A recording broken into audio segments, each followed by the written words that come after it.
అప్పుల బాధలు వెంటాడుతున్నాయా? అయితే 6 జేవిఆర్ వారి జాతిరత్నాలు ధరించండి. తిరుమల శ్రీవారి భక్తులకు త్వరలో దర్శన కష్టాలు తీరే పరిస్థితి కనిపిస్తోంది.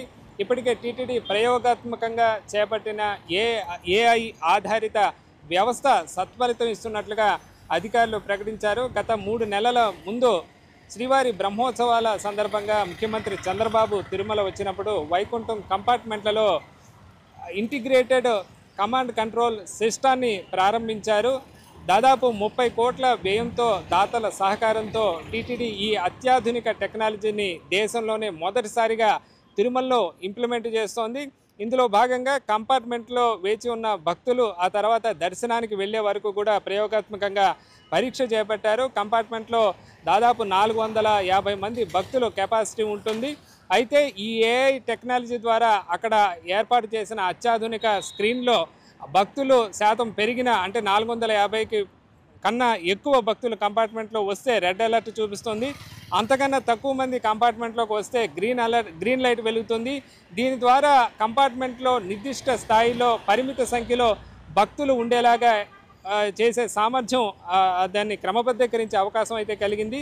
దీంతో ప్రతి కంపార్ట్మెంట్లో కూడా ఒకే సంఖ్యలో భక్తులను ఉంచి తద్వారా దర్శనానికి అనుమతిస్తే ఖచ్చితమైన సమయాల్లో భక్తులకు దర్శనం చేసే వెలుసుబాటు కలుగుతోంది. ప్రస్తుతం ఈ టెక్నాలజీ మంచి ఫలితాన్ని ఇస్తున్నట్లుగా కూడా టీటీడీ అదనపు ఈవో వెంకయ్య చౌదరి స్పష్టం చేశారు.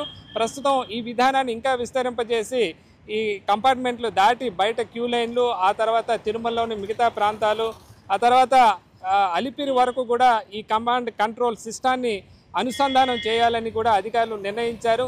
ఇందులో భాగంగా ప్రస్తుతం ఇప్పటికే దాదాపు 17 కోట్లు వ్యయం టీటీడీ చేసింది. మిగతా రిమైనింగ్ 25 నుంచి ఏదైతే 30 కోట్ల మొత్తం ఏమవుతుందో రిమైనింగ్ ఖర్చు కూడా త్వరలో టీటీడీ పెట్టనుంది.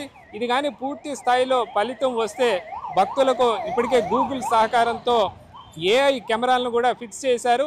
ఆ కెమెరాల ద్వారా భక్తులు ఎక్కడెక్కడ ఉన్నారు, ఎంతమంది ఉన్నారు అనేది పూర్తి అంచనా వస్తుంది. తద్వారా ఎంతమంది భక్తులను దర్శనానికి పంపిస్తున్నాము, ఇంకా ఎంతమంది మిగతా చోట్ల ఉన్నారు అనేది ఎప్పటికప్పుడు అధికారులు పర్యవేక్షణ చేసేదానికి ఈ టెక్నాలజీ ఉపయోగపడుతుందని చెప్పి కూడా ఇప్పటికే అదనపు ఈవో స్పష్టం చేసిన పరిస్థితి అయితే ఉందని చెప్పచ్చు. ఇది కేవలం భక్తుల దర్శనం త్వరితంగా గతంగా అలాగే సులభంగా అవటమే కాదు, అందులో ఎవరైనా నేరస్తులు ఉన్నారా ఈ విషయాలన్నీ కూడా ఈ అత్యాధునిక ఏ టెక్నాలజీ ద్వారా గుర్తించే అవకాశం సెక్యూరిటీకి కూడా కలుగుతుందని చెప్పచ్చు. దీని ద్వారా దర్శనం సులభంగా కావడం కాకుండా ఎవరైనా నేరస్తులు, తీవ్రవాదులు లాంటి ఎవరైనా ఉగ్రవాదులు కానీ తిరుమలకు వస్తే కూడా వెంటనే ఐడెంటిఫై చేసే అవకాశం కూడా ఉన్నట్లుగా అధికారులు చెప్తున్నారు. ప్రస్తుతం దీనిపైన మొదట్లో అనేక విమర్శలు వచ్చినప్పటికీ కూడా ఇది మంచి ఫలితాన్ని ఇస్తున్న నేపథ్యంలో త్వరలో పూర్తి స్థాయిలో ఈ ఏఐ టెక్నాలజీ టీటీడీ వినియోగించేందుకు పూర్తి స్థాయిలో రంగం సిద్ధం చేస్తోంది. దీనికోసం మరో 250 ఏఐ కెమెరాలను అటు తిరుమల వ్యాప్తంగానే కాకుండా ఇటు ఘాట్ రోడ్లో తిరుమల ప్రస్తుతం నేనున్న అలిపిరి వరకు కూడా ఈ టెక్నాలజీ సంబంధించి కెమెరాలను వినియోగించి వాటి ద్వారా ఇంటిగ్రేటెడ్ సిస్టానికి అనుసంధానం చేసి తద్వారా పూర్తి స్థాయిలో ఫలితం పొందుతామని చెప్పి కూడా అధికారులు ప్రకటించడం జరిగింది.